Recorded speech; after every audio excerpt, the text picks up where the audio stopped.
that's better. Hello, everybody. Been a little while. Hope we all had a happy Thanksgiving. So today I want to do a quick book review on a book on the 1619 Project. So for those of you who don't know, I think it's about a year, maybe 2 years ago now, the New York Times just kind of announced that they're going to make an editorial priority on their part to kind of reorient the role of slavery within U.S. society, basically kind of with the explicit aim of making slavery the central most important topic, not just in the lead up to the Civil War or in Reconstruction, but in all of U.S. history up until right now. And that the logic kind of is that every political issue, every topic, every historical thing, every fact needs to be centrally focused on slavery. And the 1619 Project is an attempt to do this, to re-examine the history, to re-emphasize slavery. Now, slavery is important and should be emphasized, especially in the lead up to the Civil War and during the Civil War. It's one of the most pivotal, maybe the single most pivotal issue. I mean, it really did contribute to massively to the Civil War happening, which is probably the most important event in the history of the United States, other than, say, the Revolution.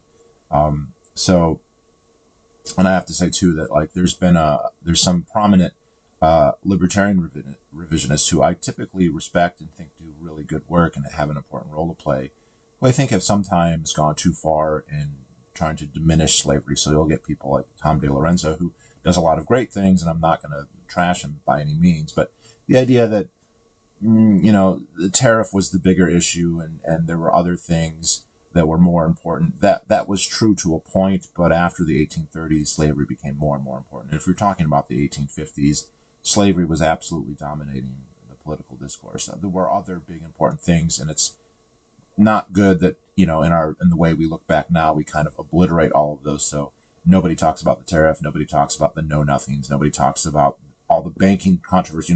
Andrew Jackson was these heavy debates about the Second Bank of the United States, whether we should have gold standard or bimetallics. Now, there's lots of stuff that's just kind of been erased, and everyone's heard about slavery, so I kind of understand the idea of, let's kind of de-emphasize it some.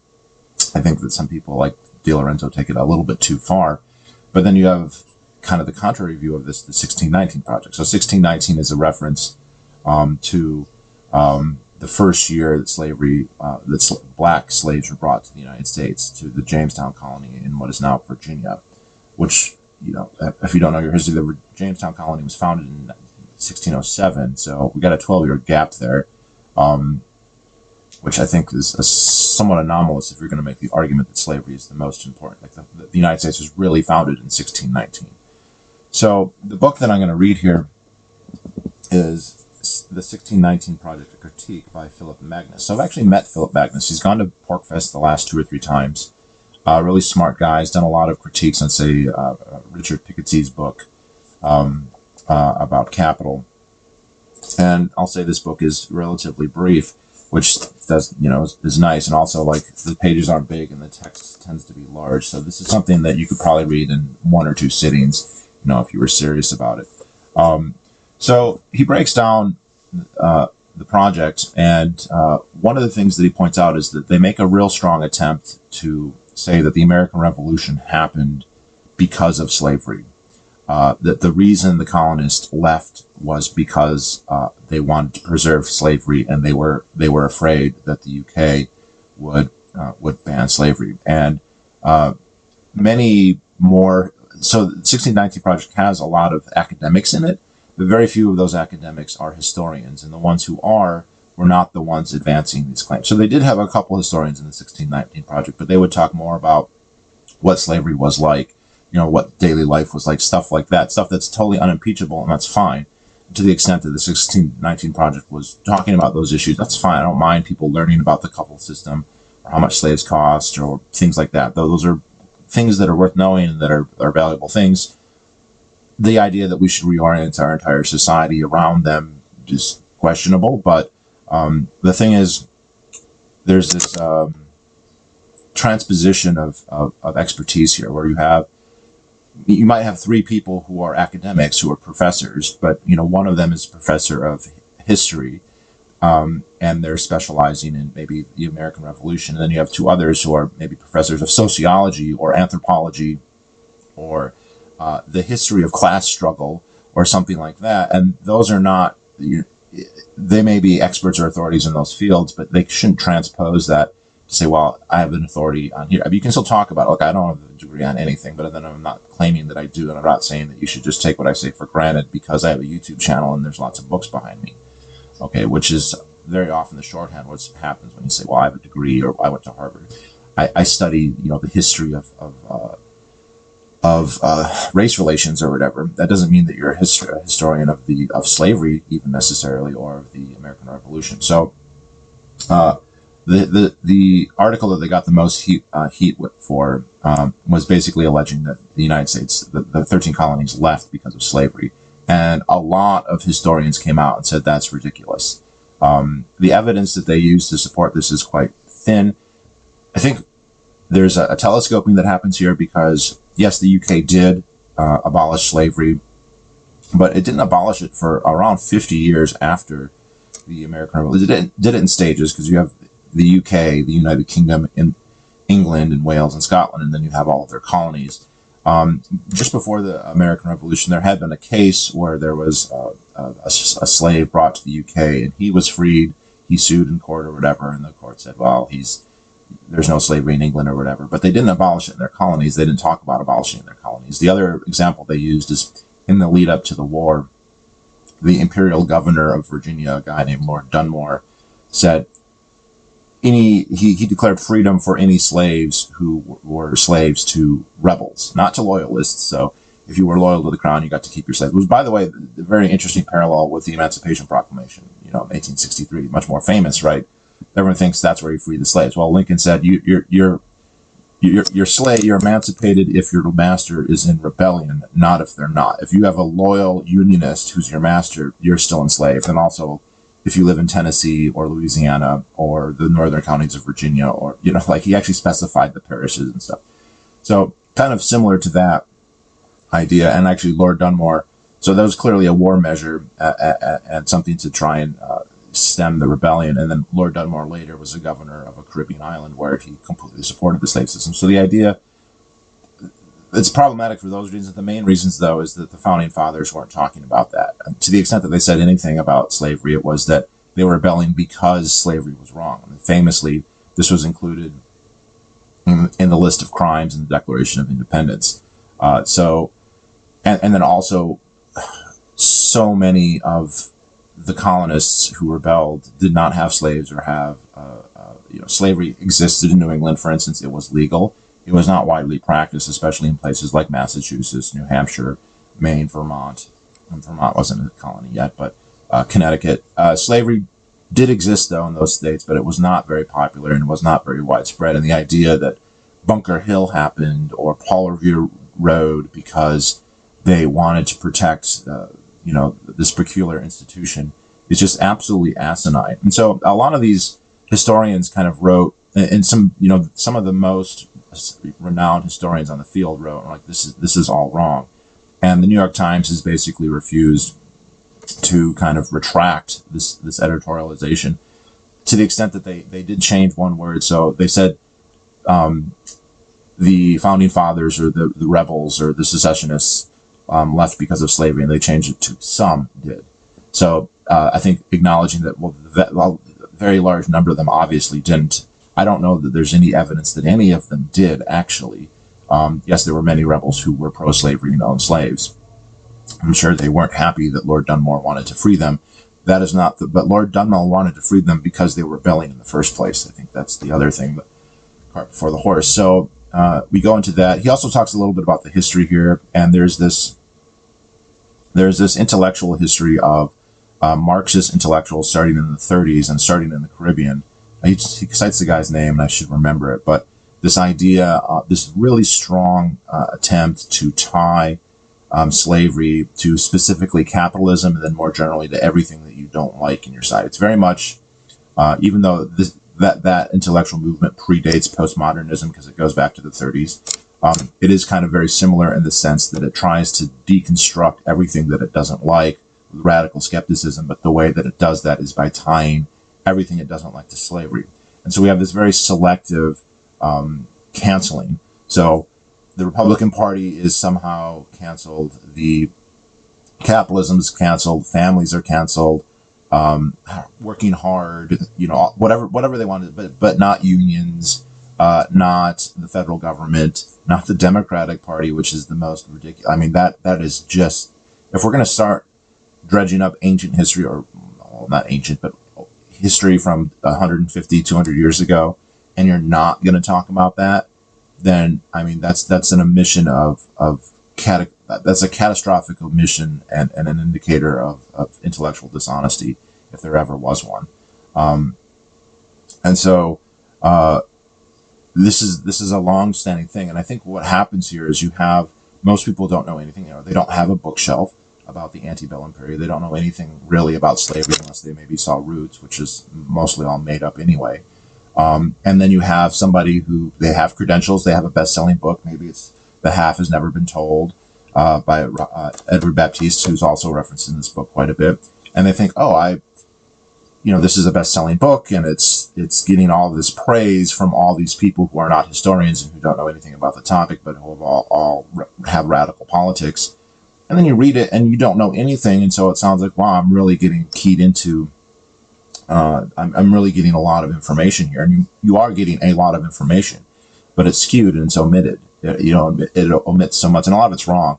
He talks a lot about Baptiste's book here. There's a lot of just blatantly wrong facts in there. He's not an economist, so he was calculating GDP incorrectly to overestimate the degree to which, he was saying stuff like half or a third of the entire U.S. economy prior to the Civil War was directly or indirectly related to slavery, and it's really more like a tenth. Which Magnus is actually an economist and talk about it. So I think that this is important because we have a lot of people who, they aren't going to buy the books, they aren't going to really look into the history, but they are going to, if not read the New York Times, although many people will do that, they'll hear about it on Twitter or whatever and think, wow, this is what the historians think. One thing that I will say, though, that really elevates this book more, it's more than just a critique, but it's because he does show where he agrees with them. And so he does agree with them in their critique of Lincoln. And this is where, I think that the libertarian angle is kind of interesting because Lincoln is like the most important president ever. I mean, he really is. I remember Scott Horton talking about how most people kind of envision that statue of Lincoln at the Lincoln Memorial is what's running the show. The federal government's authority and hegemony in this society is really based on the Civil War and Lincoln. If we have the original civic religion of the United States, the Founding Fathers, the Bill of Rights, the Constitution, whatever flaws there were with that, there are many. You kind of have this, it's a confederation, there's sovereign states. Every colony was not like a municipal segment of a national government. They were independent states who agreed to join, and they were united in a Republican effort. It was a union, just even the term a union, that means that there's separate parts that are coming together voluntarily. And there was ambiguity on this legally. It was never really hashed out in the courts. Even after the Civil War, there was people who wanted to try people like Jeff Davis and Robert E. Lee in the courts for things like treason. And those trials would have boiled down to questions of whether secession is legal or not, and nobody wanted to find out what an honest judge would have said in that case. So those guys, I mean, Jefferson Davis was put in prison for a few years and then just let go and never brought to trial. So we had this huge war, which the North won for lots of reasons, but one of those reasons was not because they had the better legal argument. Whatever you want to say about the other reasons why they won or why the South lost, you could actually even look at it from that angle. It was their game to lose. That's kind of not the popular wisdom, but it is one of the arguments out there. But so Lincoln has been, and then he gets killed. Which is there's two things that if you're president, they just automatically make you a better president. If you get killed, and then even more than that, if you're the president during a war, right? It doesn't matter what a shitty president you are. This has helped FDR so much. FDR fucked up so bad in the Depression, and there's actually a lot of good history that's come out about that, where it's becoming more and more popular and okay to mention that the New Deal programs failed. The poverty was worse. The Depression was worse. And now people like to say World War II ended the Depression. That's ridiculous. The standard of living went even worse. It's 46, 47. But the point is, he's a great president because of World War II. And whatever bungling or whatever lack of involvement he had in the war doesn't matter because he was the president and it was a great war. Well, the Civil War is even a bigger war in terms of the number of Americans who died. In fact, it was much bigger. It was probably double the size of World War II. When you factor in that the population was 5 times less, that means it's basically a 10 times more intense conflict. So you have this president who wins this war, not because he's the greatest politician ever, but because of the specific factors of the power imbalance between the North and the South. And then he gets killed, he gets murdered, and so he's canonized. And he really has become the patron saint of the federal government, a hegemonic national state, not a confederation, not a federation. It's not a federal system. It's claimed to be a federal system. We have federal government, and it kind of has the trappings of a federal system. Boston Tea Party's Hologram of Liberty, by the way, has a great analysis and deconstruction of this. If anyone's interested, that's a fantastic book. Where it looks like that, but actually it's a central state, and the states are not sovereign, although they have the appearance, and technically maybe they are, but in practice they are just municipal subunits of the federal government. In practice, if not technically. So Lincoln has become completely canonized, and the thing is, and there's lots of things about Lincoln that people wouldn't care about today, don't really matter. What his opinions on the tariff were, what his opinions on internal improvements, railroads, or all that stuff is not really controversial today. The fact that he wanted to build a transcontinental railroad, that's actually kind of a contentious issue at the time, but it's not now. The same with tariffs. Same with, how did he feel about the central bank policy, having a national banking system, whatnot. But he's not going to get demerits for any of that stuff. Obviously, libertarians are going to read that and be like, oh my God, he favored a national banking system. What a fucking inflationist, blah, blah, blah. Hasn't he ever seen the Money Masters? Okay, fair. But the problem arises, though, with his views on race, because he was explicitly quite racist. Now, he wasn't pro-slavery, except to the extent that he would tolerate it. And, of course, abolitionists pointed out his flaws ad nauseum. And there is evidence that his views may have evolved, especially during the war, but they didn't evolve to the point where he was a racial egalitarian. And so he has all these statements, especially if you watch listen or read the Lincoln Douglas debates, and also his inaugural speech, especially his first one, where he talks about, I would not free any slaves if I would keep the Union together. If I had to free some and keep some, I would do that. In the Lincoln Douglas debates, he says that there is a difference between blacks and whites, and that whites are superior. And then the other thing, this was a big political cause and movement at the time that has kind of subsided, was the whole idea of the American Colonization Society, of sending blacks either back to Africa, which they did send some, and that's where the country of Liberia comes from. That's why the capital of Liberia is Monrovia, named after President Monroe. But they also considered other places in the Caribbean, and that this was a real passion project for this. Now, if you read Forced into Glory, which is a really critical, it's kind of like a postmodern deconstruction of Lincoln, a really good one. I think they go a little bit too far. The idea that he was going to force them to leave, that doesn't seem to be the case. He doesn't seem to have thought that he was going to force African Americans to leave, but just the idea that they should, and they should be encouraged. And he was constantly working through other governments trying to get access to colonies, again, mostly in New England, or not in England, in the Western Hemisphere, the Caribbean, South America. And something that really mattered to him. Well, all this stuff really doesn't speak well to his character in the current way that we view things. Now, you can always have that honest discussion, like, look, these were different times. Are we really going to judge him? I mean, hell, nowadays we'd say he was saying pronouns incorrectly and he was misgendering people, so he's obviously a bigot and a horrible person, right? I mean, at this point. But nobody has that honest discussion about that. So you have this awkward thing where he's supposed to be the best president ever, the most, and he's the honest Abe. He's transcendently above everybody else, and he's moral in a way that is just so different from other politicians or even regular humans. And he was explicitly canonized by the Republican, especially the radical Republicans, after his death. No, he's too good for Earth. He's going to live with the angels or whatever. But so you have this awkward. What do you do with all these statements? There were so many, and he was so obviously interested in these things that don't reflect well or as well as people think that they should. I mean, I would be like, look, he wanted to send them away, or not send them away, but give them the option to leave and encourage them to go, because he thought that the two races could never really mix, and that they'd always be in a detriment, that it would always be bad for them because they'd be outcompeted by whites, whatever.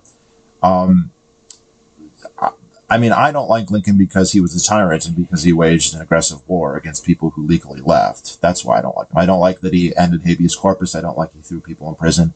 I don't like he closed newspapers. I don't like he threw people, his political opponents, some of them he exiled from the country. Okay, so, and the wars themselves, the prisons, condemning people. The prisons were so bad, you're sending prisoners of war where they're going to basically get a death sentence. That blood is on your hands, right? So, and never mind what he did to the Native Americans, right? There's a lot about Lincoln to hate and revile. The fact that, he didn't have the enlightened views on race that we do today is not on the top of the list, but that's the one that's the most politically incorrect. So you have people like James McPherson, who wrote Battle Cry of Freedom is a great book. If you don't know anything about the Civil War, read Battle Cry of Freedom, and it's a really great introduction. But James McPherson is a New Deal Democrat, an FDR-loving big government guy who looks at it like, we needed a big government, and if the cost of the war is worth the price of getting this wonderful thing called a central national federal government state. So he's kind of advanced this idea, and it's not unique to him, but he popularized it. This idea is called the Lullaby Hypothesis. So what's the Lullaby Hypothesis? Well, basically you take anything racist or politically incorrect or awkward that Lincoln ever said, and then just say, he didn't mean it. Everything that he says that sounds racist, and there's a lot, or everything that he says that sounds kind of not sufficiently abolitionist regarding slavery, he didn't mean it. He was dealing with a racist electorate, which was true, and so he pretended. And so we have this thing where we're just going to, everything that we don't like that he said, that we think tarnishes his character, we're going to pretend that it didn't happen. And I think Magnus really elevates his book here by saying, look, these 1619 people are right about this. Like, the idea that Lincoln didn't really care about colonization and about sending blacks away is completely ridiculous. He was constantly having the government, he was having funds allocated to the government. He was having his ambassadors talk to other countries. This is all through the war, even after the Emancipation Proclamation in 1864, even 1865. He always gave speeches. He said that he did, and the idea that, well, he was just playing along until he could get elected. He did it after he got reelected, so he obviously really cared about this. And the idea that it's just a lullaby, what's pure speculation. You're just saying, well, I don't think he means that. Not to say that politicians don't lie, but I mean, we're getting awfully cherry picky here on this topic. So I think it really helps Magnus's work to say, look, this is where the 1619 Project is right. They're not falling into the mainstream media consensus that Lincoln is this unimpeachably saintly best president ever, which is what people pretty much think, right? It used to be Washington and Lincoln, and then FDR was third, and I think Washington is going to be completely on the outs if he isn't already, and FDR is continuing to get elevated, although that's going to be, I mean, I was just with a guy that last week who said we needed more FDR. I was like, oh, do you mean we need more concentration camps to put Japanese people in? And there's just, that is now well known enough that people get the reference and they know that it's true, and they just are not reconciling it. But so, Lincoln, hanged dozens of Indians at a time, waged genocidal war against Native Americans, like many presidents did. He doesn't stand out in that regard, but okay, well, we're just supposed to ignore that because he, quote unquote, freed the slaves through a very, I mean, just read the Emancipation Proclamation and come back and tell me that he freed the slaves. That is an anti-insurrectionist policy.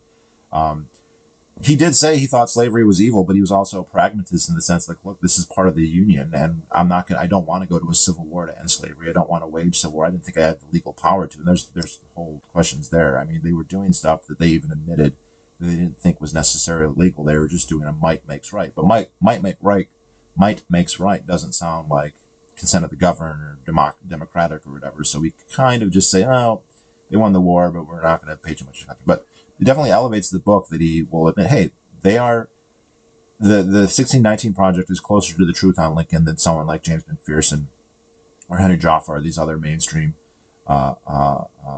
Lincoln ass kissers, essentially, which is what most of them are. I mean, They literally are.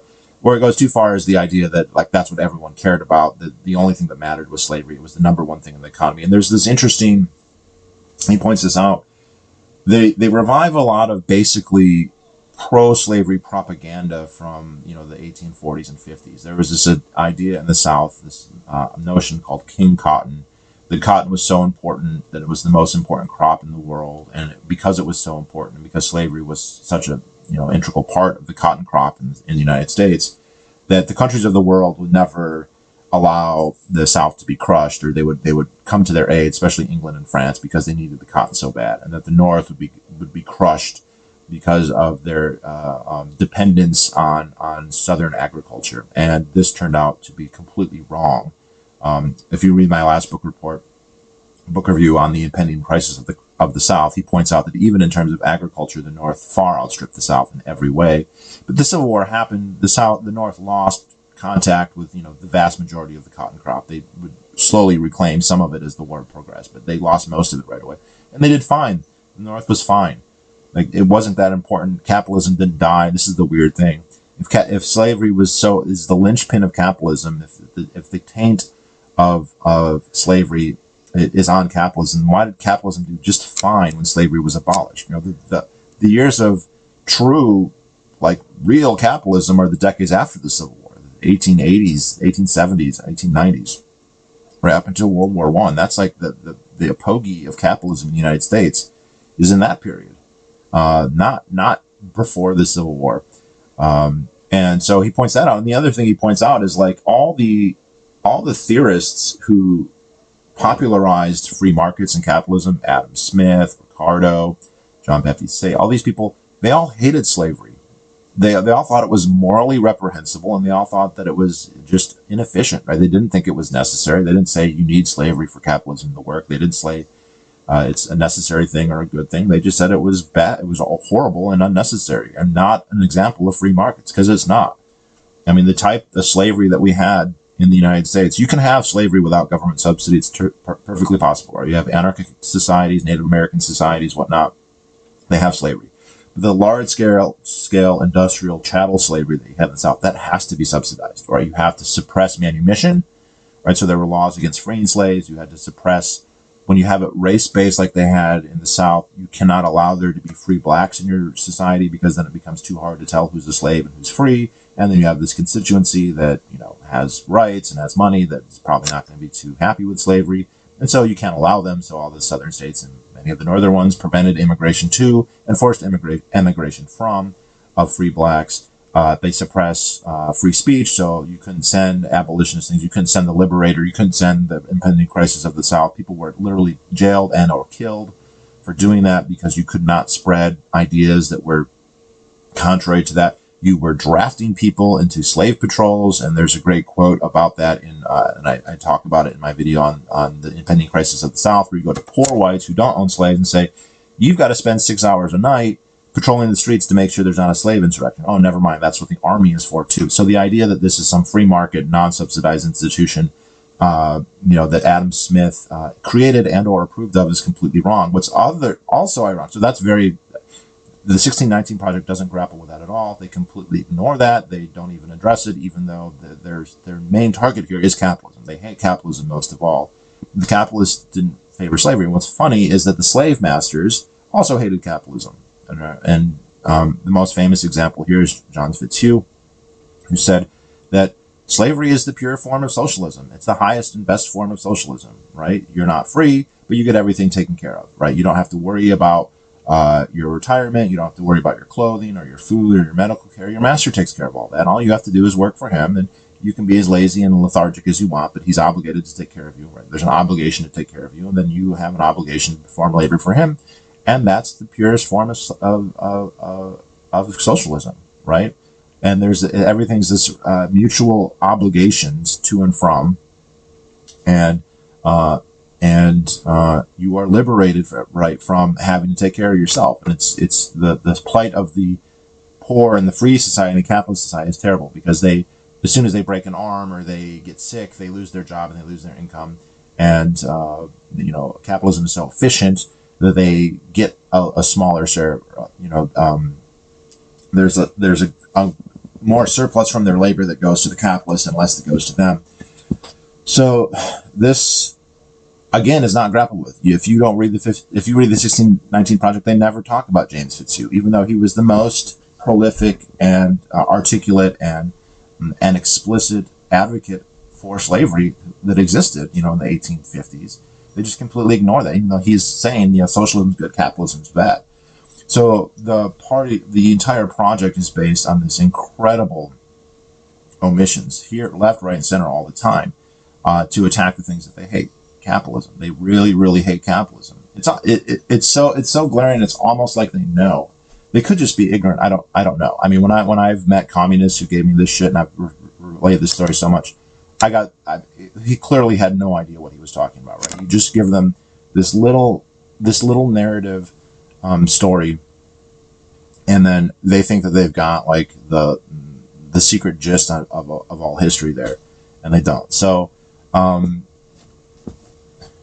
I think that this is an important book to read. It's very short, and it's important because they're really kind of using this as a cudgel. You have a lot of people who are saying, look, this is justified, everything, slavery taints everything, but only in the United States, right? It doesn't taint anything in Africa or South America or Asia or China, or that the slavery that exists in all those places doesn't mean anything. It just means everything here, which is okay. Why? So yeah, I would recommend the book. It's very short, easy read, concise, and definitely worth checking out. All right, I'll get to your comments now. Sorry, guys. Hey, Luke. Hope your son's doing well. Why do you think it went with 1619 and not 1492? Was 1492 too tight to the mean? I don't know. This is interesting too, because if you're going to talk, if we're going to have like an intersectional racist interpretation of U.S. history, I'm not sure that black slavery is the worst, because yes, that's slavery and that was bad, but the Native Americans suffered like genocide. Now, most of the genocide was not intentional. Okay, most of it was these diseases. But we cannot underestimate how, or we can't really overestimate how terrible those pandemics were. There were just wave after wave after wave after wave after wave, and some of them might have been 90% fatality rates, and they completely destroyed these. Now, it was a tragedy. It was not intentional. I mean, there's one or two hotly contested cases, like William Pitt, the Siege of Pittsburgh, in what is it, 1763. But that's contentious. That's only one example. And yet we don't hear that, right? We don't. It's not the Native American contingency that is pushing this, and I'm not sure if there's a reason for that, because they do have the better claim. I think it's fair to say they have a lower standard of living now. They live in these reservations, which are legally quite peculiar, and the standard of living there is just abysmal. The way they've been treated. I mean, there's yes, slavery, yes, but I mean, besides the plagues, war was waged against them, and agreements were made with them that were routinely broken completely, over and over and over and over and over and over again. So, like, I don't know, maybe there's just no political goodies for them, or they're not sufficiently Marxist. I don't know. It's interesting.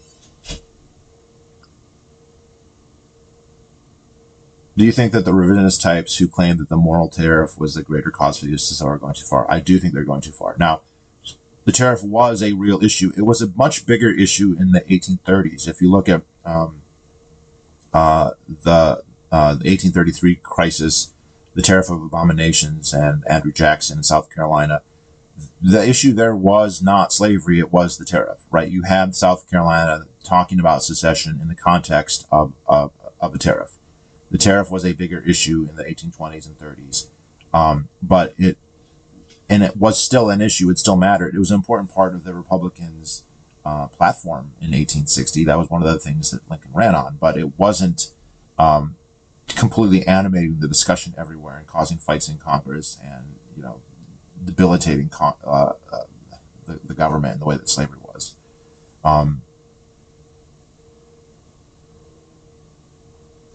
Are you keen on the book Freeing Slaves, Enslaving Free Men by Jeffrey Roger Summer? I love that book, Jake. I've reviewed it. Many of the books back there are mentioned in the bibliography of that book. That's one of the best sourced books I've ever read. That's a tremendous book, and I absolutely think it's an amazing book. It's actually pretty well received by more mainstream Civil War historians, even though Hummel himself, I think, is an anarcho-capitalist. But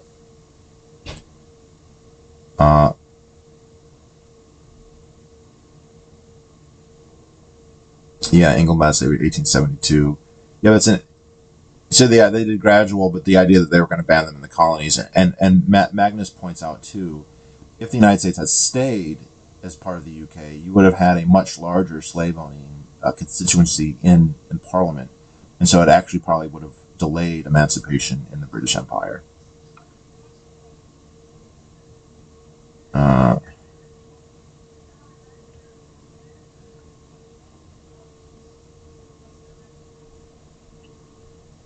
The author of 1619 Project received the McGuinness Award, and what's the McGuinness Award?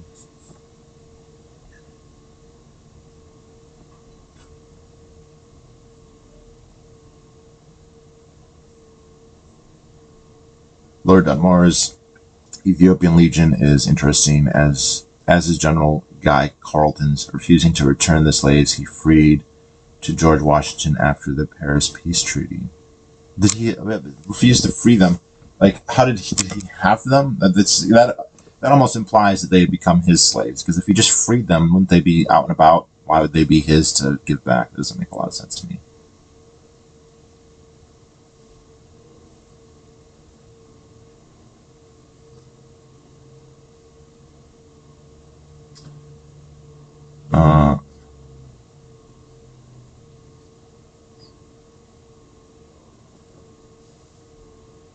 What is the Money Masters? Money Masters is a documentary by a greenbacker named Bill Still, and it was actually my introduction to economics way back in college. I don't actually agree with it anymore, but it's a pretty well done documentary about the history of central banking.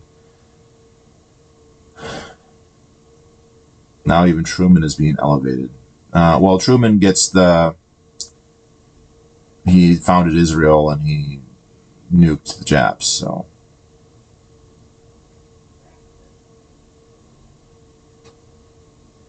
Lincoln promoted policies that made it difficult for free blacks to fully exercise their power. Look, Lincoln defended slave owners who took their slaves to Illinois, and then their slaves would be like, "Well, I'm free because I'm in Illinois." And be like, "No, you're not. You're still a slave, even though you're in Illinois." So, and there were lots of things that he thought it was wrong. It does seem like he thought it was wrong, but he cared about other things a lot more, and he wasn't going to step on your toes to free your slave. You know, if fleeing your slaves was going to upset you, he wasn't going to do it.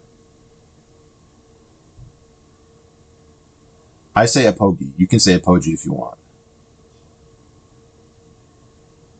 If socialists knew what they were talking about, they wouldn't be socialists. Yeah, that's very true.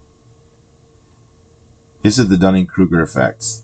For some people, I think for the people writing it, it's probably more sinister than that, though.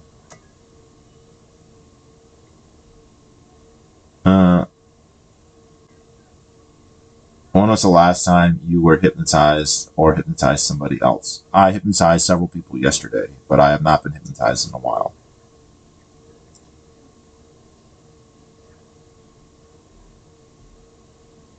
Oh my gosh, everyone doesn't like how I say apogee. I don't like apogee. I say apogee. Fuck you all. Jesus Christ.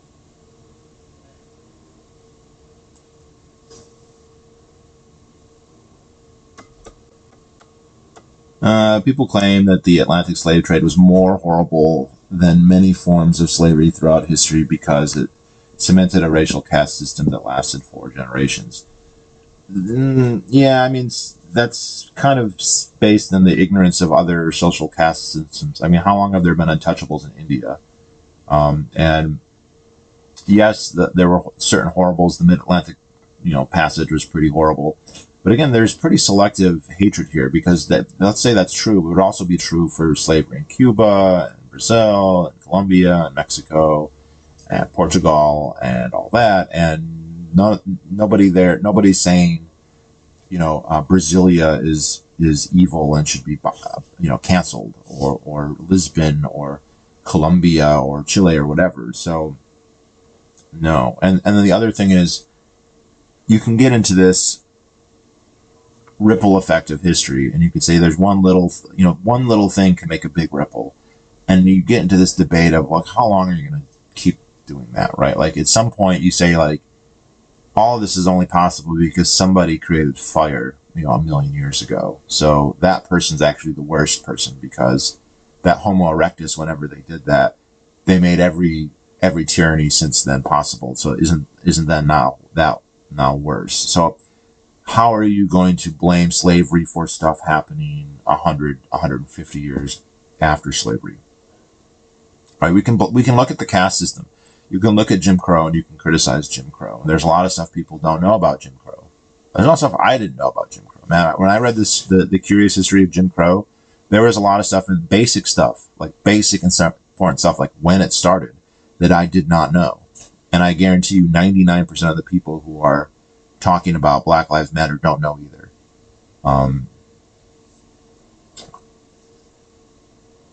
Would you give Western federal land to Native Americans as a form of reparations?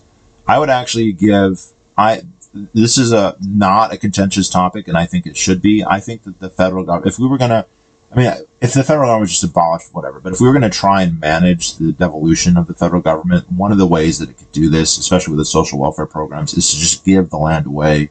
Say, okay, you're not going to get your Social Security, here's 100 acres. You're not going to give you Social Security, here's 100 acres. With the Native Americans, I think at the very least they should just say that the reservations are their land, and just be like, you're not regulated by Congress, you don't need Congress's permission, which is what they need now.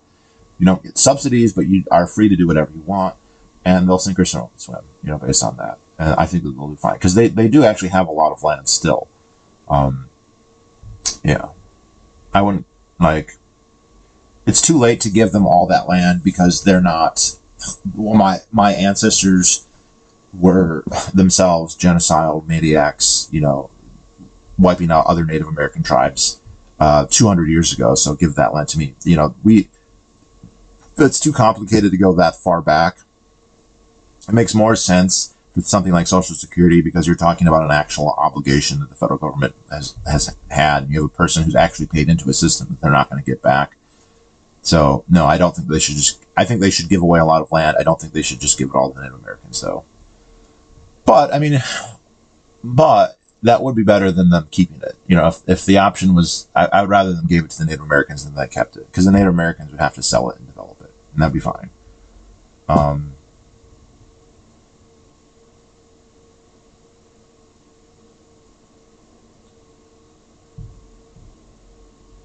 The MacArthur Genius Award. Oh my Christ, that's ridiculous. What do you think about the impact of the Corwin Amendments on secession and the Civil War? I'm not familiar with the Corwin Amendment, so I can't say. Yeah, the Gavin McGinnis Award. That's what I was thinking it meant. Andrew, that's the whole point of this book. That's the whole video is about that. Yes, I have. What do you think about the book called The Creature from Jekyll Island? I like it. I think it's a great book. At least the slaves didn't have to do with social distancing and government lockdowns. Prometheus was racist. Yeah, there we go. I've heard some people blame Jackson for the Civil War recently. Thoughts on that idea? Do you actually think that if Jackson had been president, the Civil War would not have happened? For two reasons. The big reason is that he was a slave owner from the South, and so the South would not have been willing to fight him. The other thing is he was a very famous, well-respected war hero general. And when Jackson said to South Carolina, if you secede, I will march there and hang you myself, they believed him. No threat from Lincoln. Lincoln didn't have a military reputation. I'm not saying that in a bad way. It's good for him. He'd been involved in some militia actions in Black Hawk's War and stuff, some Native American stuff, but pretty minor stuff. Certainly didn't sell himself as a general, and he didn't have that reputation. I think they would have been afraid to rebel against Jackson if he'd been healthy or whatever. But the main thing too is that he was a slave owner and You know, he wasn't a radical Republican or Republican at all. So there's that. It's kind of interesting too, because people will always piss on James Buchanan. There's lots of good reasons to do that. He might have even liked it based on what we know. But the idea is, you know, the Civil War didn't happen until Lincoln was president. You know, the secession happened under Buchanan, but the war doesn't happen until Lincoln. And I almost feel like we shouldn't just assume that that makes him bad. The fact that there wasn't a war is not discrediting to him. And the fact that there was a war with Lincoln is a discredit to him. Have you ever heard of laws called sundown town laws? Yeah. So certain people or all people are not allowed to be there after sundown. Yeah. Almost like curfew laws.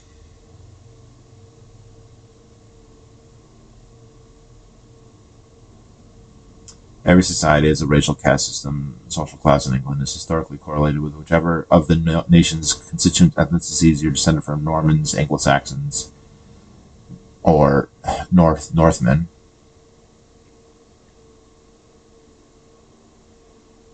You know that German culture basically influenced development highly. I mean, that people like James Dewey and all of them, many of them had done postgraduate work in Germany, and that's where they thought that the future was. Now, they didn't want to have public schools in the United States behave exactly like the public schools in Germany did. They just wanted to use them to teach different things or to inculcate different values. But yeah, absolutely, it's directly based on that. That's why we call it kindergarten.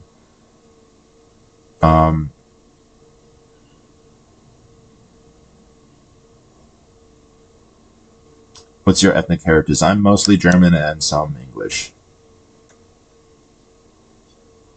Have you read Lakota America by Pika Hamalalalo? No, I have not. I heard that Black Americans ruled Liberia and it became a corrupt state. Yes, that is both true. Have you read Robert Greene's take on Mao's takeover of China? No.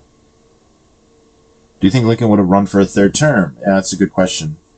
I doubt it. I think that if he had not been killed, that Reconstruction would have done a lot of damage to his personality, because that was going to be very hard to do. You're going to have people on the one hand who wanted to vitriolically, you know, punish the South, and you had other people who wanted to go status quo antebellum, right?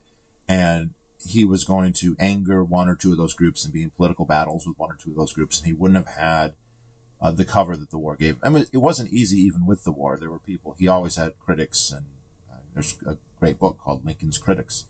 You know, there was a lot of contentious battles. One good thing about the Lincoln movie, which there's a lot of bullshit in that movie, but, you know, you do get the impression that there were a lot of people who really hated Lincoln in the North. But they were nationalists too. So those Democrats who are calling him, you know, King Africanus the first or whatever, they were still supporting him because of the war. With the war not happening, he would have been kind of dragged through the mud in a lot of ways. That just, he was spared by that bullet. So I think his reputation would have declined. I think that the same thing would have happened. Like if FDR had somehow lived, I'm sure he would have ran again, and he probably would have lost. There was no way he was going to live that long. But if he had, I think he would have lost, and we would have had this situation where he's not canonized. He wasn't assassinated; he just died. But yeah.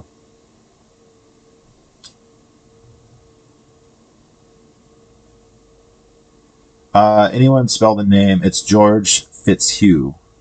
I'll get you the book.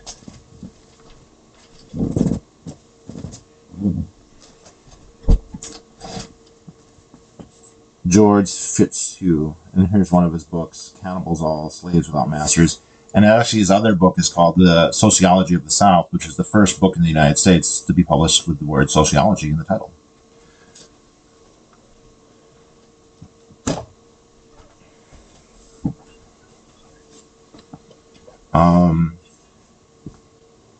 Do you have any book recommendation of the Reconstruction period? So I have a whole bunch of books on it that I have not read. So no, I don't at this point. Hope you had Thanksgiving. Thanks, Glenn.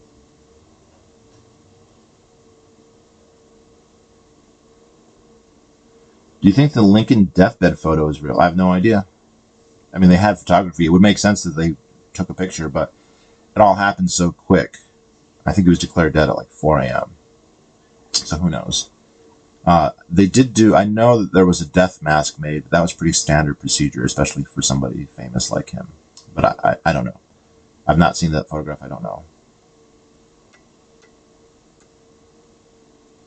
Suppose FDR does run again and loses, would the A-bomb still have been dropped? Well, the trick there is the A-bomb was ready before, I think the first test was in June. He died in April. So there's no way it would have been created before his first term, or his last term ended, right? His last term would have ended in, what, 48?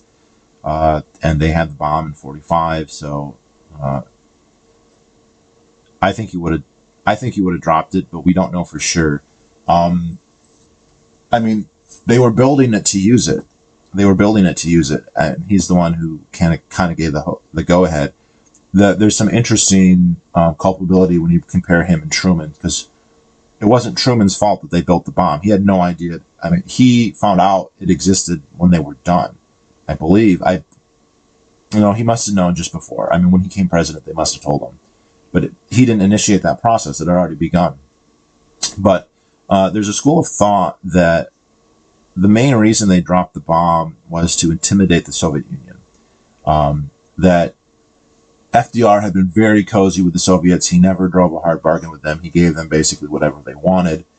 And as McCarthy pointed out, you had a lot of people in the State Department and in the federal government who were very sympathetic to the Soviet Union, including some who were actually communists.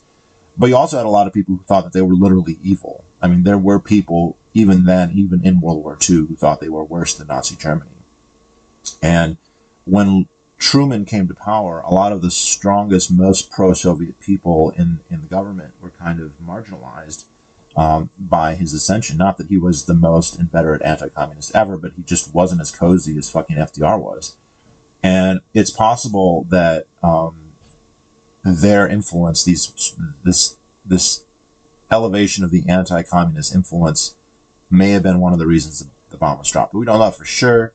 Obviously, they were still in a war with Japan, and they were vindictive against Japan, and they wanted to bring a war to a speedy halt. Other than, I mean, they could have just accepted the condition that they eventually allowed them to have to retain the emperor, but that's another story. But there's a theory that the main reason they did it was to intimidate the Soviet Union, and that may not have happened if FDR had still been president, because he may not have been interested in intimidating the Soviet Union because he fucking liked them too much.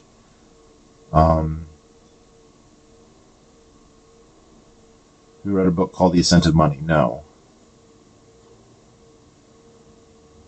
Why do you think so many scientists favor socialism? Well, we don't know statistically if that's true. And I don't know. People's politics are run by their feelings, not by their intellect, though, no matter how smart they are.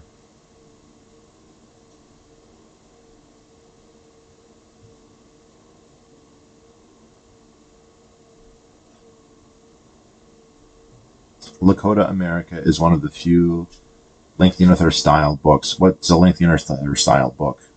I don't even know what that means. I read it was Tyler Cohen's second favorite nonfiction of 2019. I don't even know who Tyler Cohen is, so. You guys read George Simmel's classic Philosophy of Money. I don't know what that is now. Maybe I'll check out Lakota America. I'll see what it says about it. All right. Any other questions? I kind of want to go to the gym before I work tonight, so.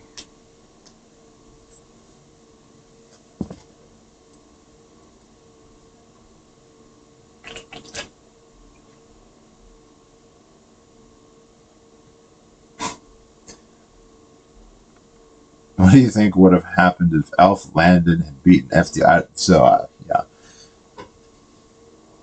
Well, it depends what Alf Landon would have done, but there's a good chance the Depression could have ended by then.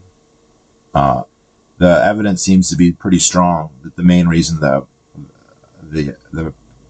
Depression persisted is because of regime uncertainty relative to FDR, because FDR was all over the place when it came to regulations. Sometimes he talked like a fascist, sometimes he talked like a communist, sometimes he talked like a pro-union guy, but other times he talked like a cartelist.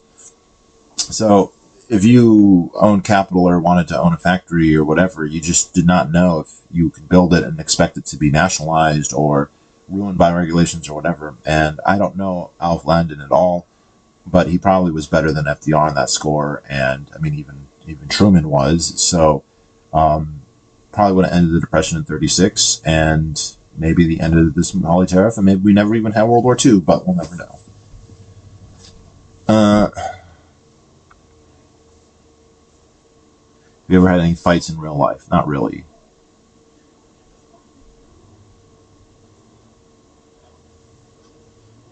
FDR accused Hoover of spending too much.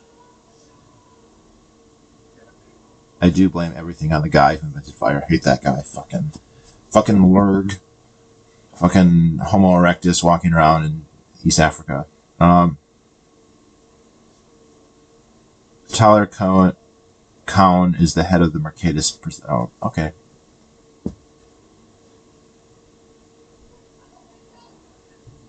I had to buy a home gym because Canada is permanently on lockdown. About 8 months with. I squatted 305 at the gym yesterday, and it felt really good.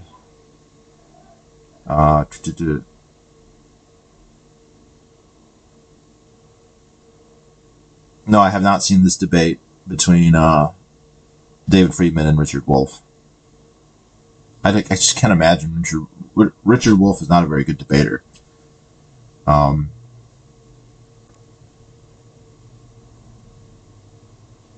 New Deal was necessary at the time. No, it was not. It was not necessary at the time. It was counterproductive. It prolonged the Depression and saddled us with a whole bunch of worthless programs and government power. So no, it wasn't necessary at the time. It's not necessary now. The Supreme Court should have abolished everything, and then when Eisenhower took power in the 50s, he should have tried to wreck the whole thing, and he didn't.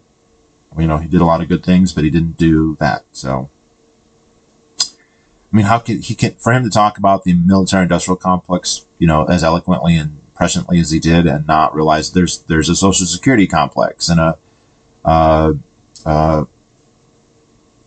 pension complex and all these other things. Maybe he could have known that and just thought he didn't have the political power to do it. I don't know, but it was a failing nonetheless. What book do you suggest on the New Deal? I would suggest Depression, War, and Cold War by Robert Higgs. Depression, War, and Cold War by Robert Higgs. Do you think you can have a heavy and in-depth intellectual conversation with the average Harvard student? Yes, I think that you can. They're not all bad. They're not all bad. I've definitely met some Harvard students who were just fine. I've met some who are libertarians, but who weren't, or some who weren't, but could still talk. It's just a lot of them. A lot of them are pretentious socialists. I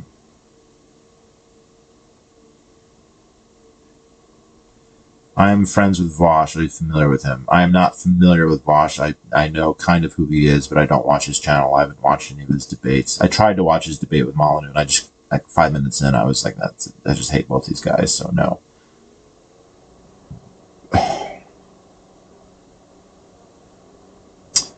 FDR's Folly, I have it. I haven't read it.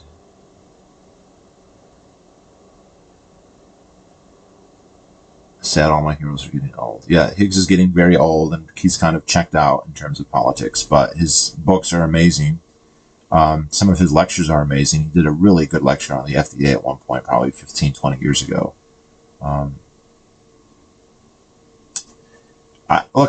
Would I be open to debating him? People ask this about me and Vosh all the time. I don't think he would ever bother with me. I have way too small of an audience and way too small of a channel. I'm happy talking to people, but if you look through my videos, there's very few that I even have a discussion with somebody, and I've never had a debate. Like I literally in was it 2020? I'm 9 years into this channel, and I've never had a debate with anyone. So, yeah, I don't know. Like, debate styles aren't the best. I'm not against them, but I mean, honestly, nobody's ever approached me to debate anyone. Nobody.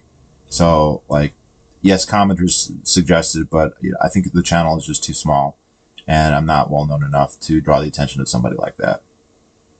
I'm pretty sure Molyneux's watched my stuff, but that's just because Molyneux's a narcissist and like Google's his name. But like Vosh probably has no idea who I am, and he'd have no reason to talk to me. I mean, it would be lose-lose. I'm not even pimping my debate skills, so, but let's say that I win, I'm a nobody. Let's say that but he loses to a nobody. Let's say he wins, then he crushed a nobody. So it just doesn't make sense. I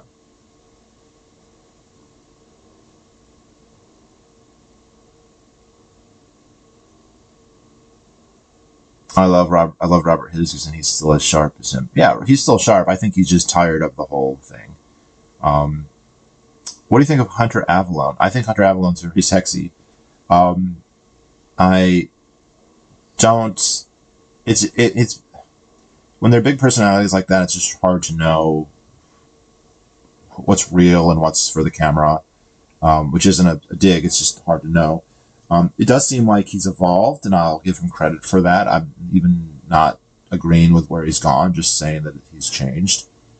He's not that intellectually rigorous from what I've seen, and so it's not that interesting. But I mean, I have nothing against him.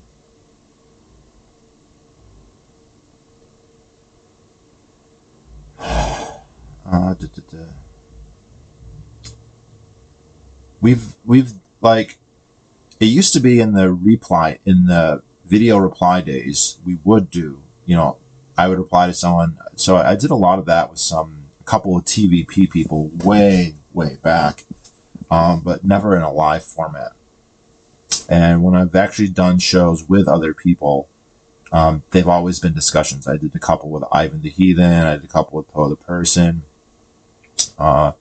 and one or two other people. But it's been very, very few and far between.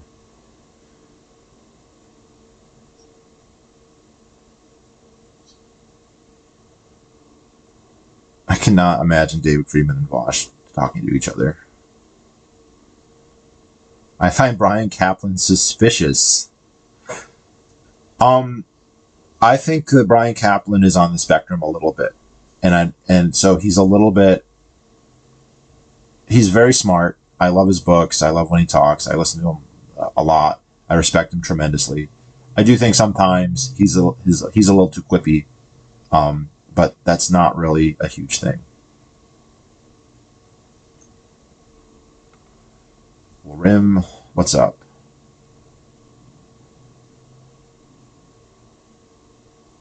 It just, debates almost never seem,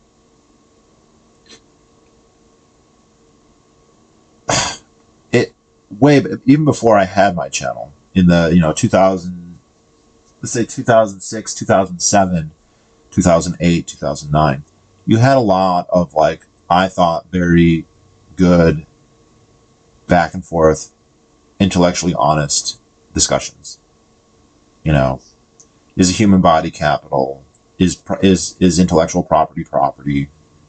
Is free market capitalism right or left? Blah blah blah, on and on and on. I'm thinking now, Brain Police, Fringe Elements, Austro-Libertarian, what's his name? Ex Omniverse. These guys, Neil Co. Liberty is Not Given. There are a whole bunch of these are the early ANCAP YouTubers that very few of them ever make stuff anymore. They're still around, and they just don't make stuff anymore. And that was interesting, right? Usually there was a 14-minute limit, but and you might get like 6 or 7 replies going back and forth, and you watch them all, and like you actually would have a good discussion. Yeah, libertarianism becoming remnant mode again.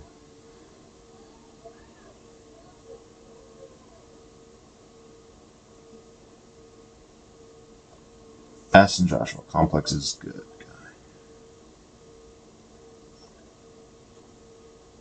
Sam Saders, yeah, Sam is so annoying. Fringe Elements, that wasn't even his name, it was Studdles. When I first watched him, it was Studdles, and then he went Wisdom of the Acorn, and Confederal Socialist, and back and forth. But when I first watched him, which I was still in college, so it had to be 2007 or 2008, he was doing, and he still does stuff, and he still does stuff that I like. I don't agree with him on a lot of things, on everything, but I still like a lot of what he does. He just doesn't do as much. But he was settled back then. George Fitzhugh. Yeah. And it's just interesting. The 1619 Project, well, they want to talk about slavery, but they don't want to talk about George Fitzhugh because you can't talk about him without noticing that he draws a direct parallel between slavery and socialism. That he called slavery the purest, best form of socialism, and that's not in their wheelhouse, right? They are going to radically deconstruct the things they don't like, but they all believe in socialist liberation because they're all a fucking bunch of communists.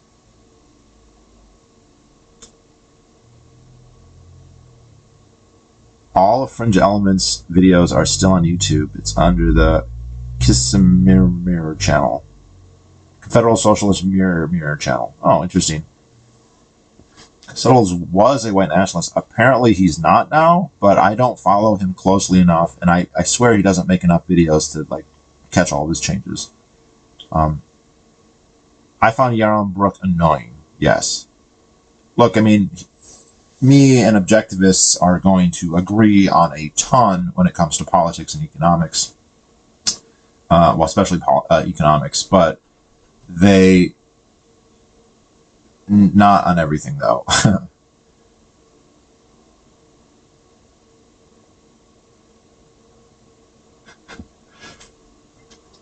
The unbroken microphone. That's a totally fair point. You know, we don't call it Afrism or Blackism. We call it slavery from Slavs.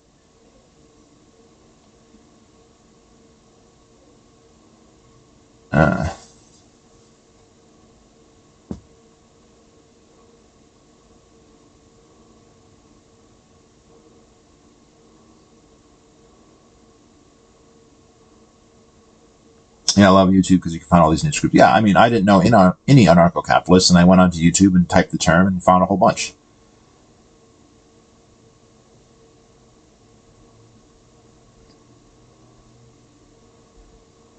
Broke microphone is so bad that most Americans, they really do think conceptually that slavery is just a thing that happened in the U.S. South before the Civil War. That's literally when they think slavery, that is what they think. I remember thinking this. I remember when I saw Spartacus being really confused that there was slavery in Rome. Like, I was like, what?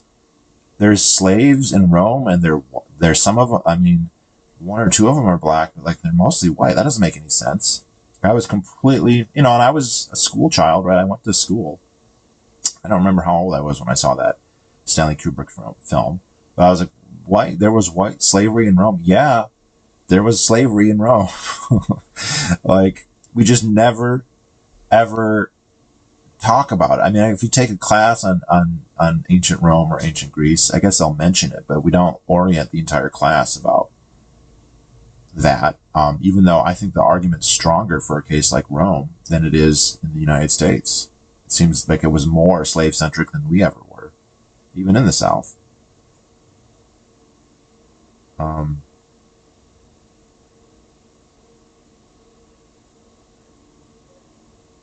Pro-black Israelites.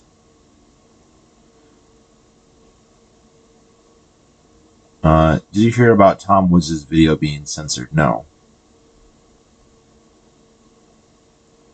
There are even slaves in antique Greece. Absolutely there were. Slavery was hugely important. I mean, you could say that all of them had, Athens had it, blah, blah, blah. In fact, I don't think they know, but I think it was at least 10% of the population of Athens was slave, maybe more. There are some misconceptions. The people who rowed the ships, the triremes, were not rowed by slaves. They were rowed by citizens or people who were paid mercenaries. They're super expensive for that reason. You had to pay 1 drachma a day per sailor, or per rower, and you're looking at like 200 rowers a ship. Like, it was a talent a month of silver, which is a lot. Talent is like a cubic foot. So they were hugely, hugely expensive. I've actually just read a book on ancient Athens, so I'm super up on that right now. But and then you look at like Sparta, they had the helots, which were basically slaves. Mises Institute got a strike on YouTube for what?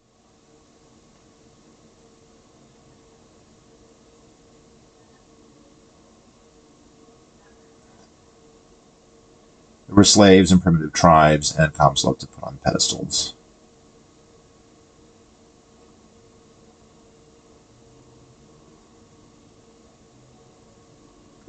Because of a video on the ongoing, quote, plague. Yeah, it's not good. It was amazing what you could say and no one would care. And you could have an actual honest debate. We didn't have to have this whole free speech debate because you could just say whatever you wanted.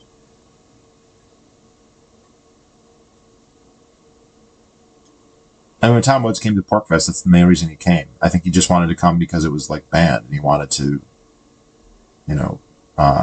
protest against COVID.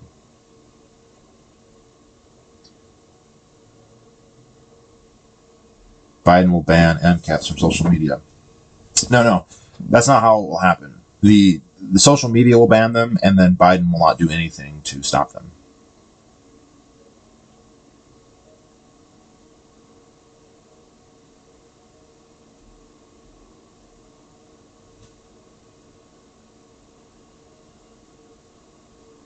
YouTube is moving ever so south towards being literally nothing but corporate content and ads. But unfortunately, lolbirds are stuck in the they can do whatever they want mentality to push back. Well, I think that you're right that they're moving in that direction. They certainly push, so-called mainstream content, which is just asinine considering. But I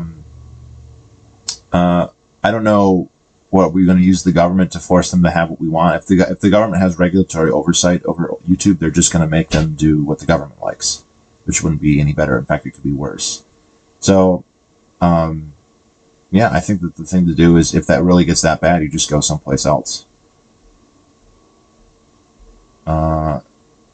James C. Scott, who is he the one who wrote Against the Grain, if my memory serves right, argues that early states required sex slaves from surrounding stateless societies.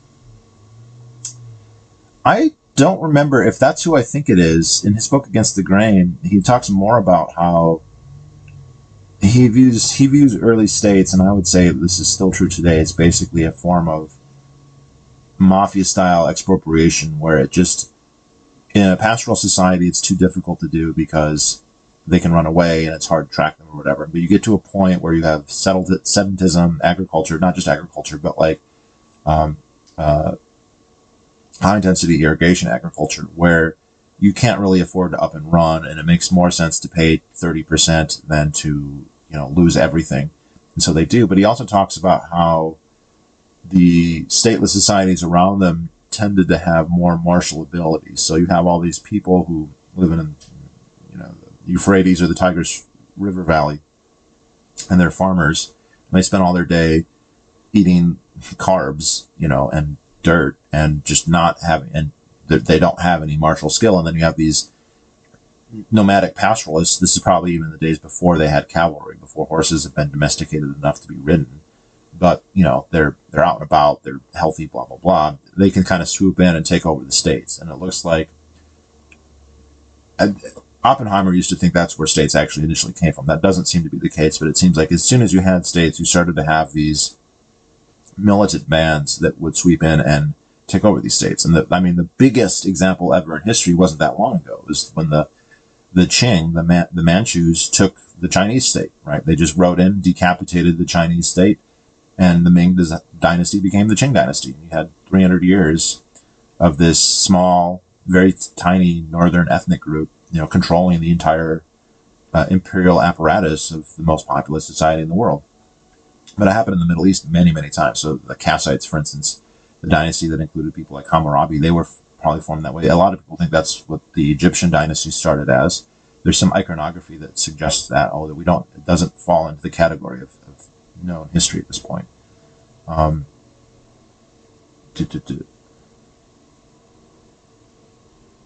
The concept of free speech debating is chilling. Yeah, it's like, are we actually having this discussion for real? Occasionally you encounter Venus Project people still, although it's now AI technology will solve it. You can explain to them that there are theoretical limits, but what the computers can do. Yeah, they're still out there. I still get comments. They're still out there. They're not as popular because Fresco is dead, and they imploded with the whole Marola thing. But that was like a perfectly encapsulated media propaganda of exactly the kind of emotionalism and escapism that resonates with those types of people. And so people see those, look, people will see that documentary, and if they don't know better, they're completely swept off their feet.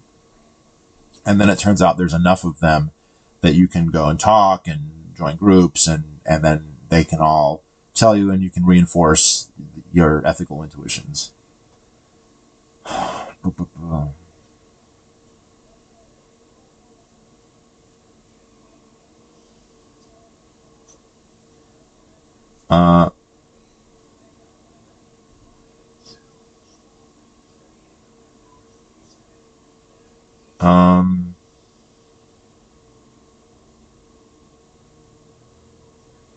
There is nothing else. Google is more powerful than the government. I'm not discounting how powerful they are, but they don't have a monopoly, and to the extent that they do, it's because of the government.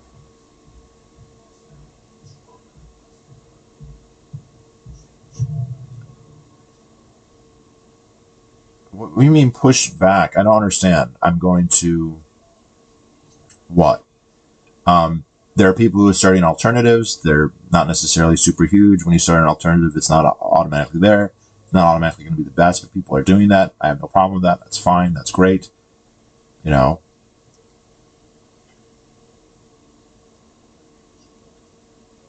If Wahlbergs actually built powerful organizations, they could organize and pressure people. Well, that's why I fucking joined the Free State Project and moved with a whole bunch of libertarians. And there's thousands of us in a relatively small area, and we have political influence here that we would not have spread out. So, yes, I did that. I believe in that. That's totally fine. I could literally live here for that reason.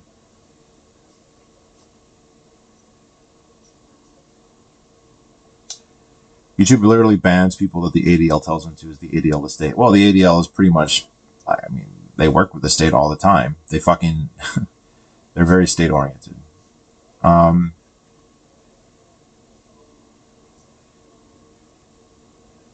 familiar are you with Fringe Element's views on the genetic changes that took place as a result of the Neolithic Revolution? I'm not familiar with them, so.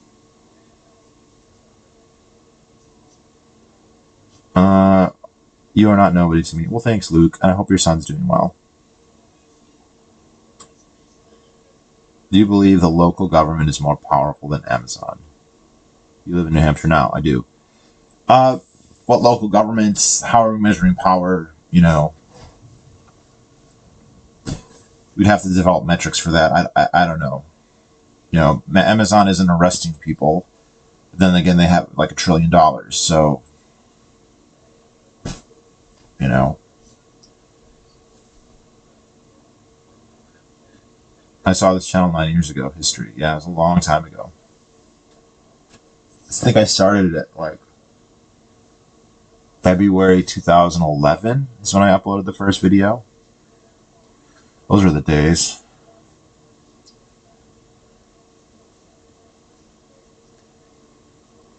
All right, guys, any other questions?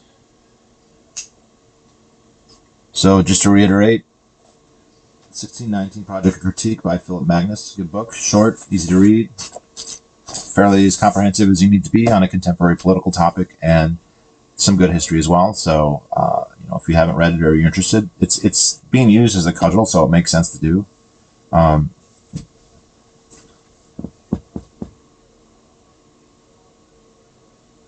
Free State Project actually is like 6,000 people have moved here, and they only started the 5-year countdown like 2 years ago. So, you know,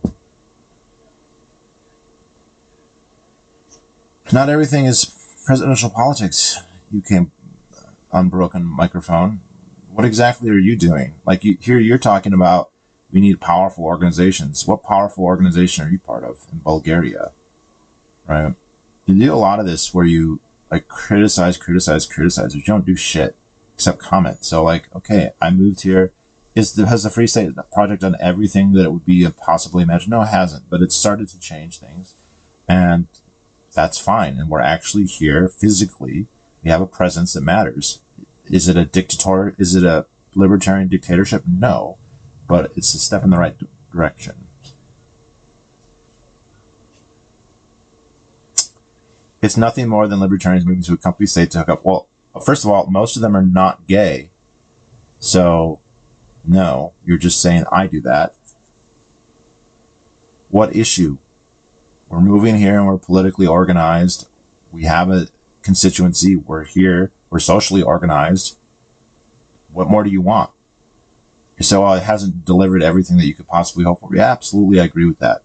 And you could say maybe how it could be better, blah, blah, blah. All fair. To say it's nothing or that, like, and yeah, it is. It's not, it's hypocritical if you've never done anything and you're going to criticize and say, like, well, you know, like, the Proud Boys haven't done that. Like, they don't have a presence anywhere, right? The alt-right hasn't done that.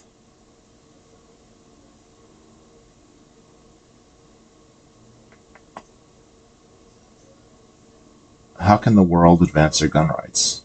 By buying and using them. 3D printing. And whataboutism, that's like a left-wing term people use to whenever you point out a liberal as being a hypocrite, they just say whataboutism.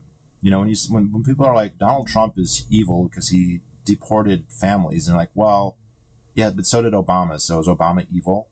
And they're like, that's whataboutism. No. I'm just pointing out that you're a hypocrite. I'm pointing out that you're a hypocrite, and you're going, no, that's whataboutism. It's quite frustrating.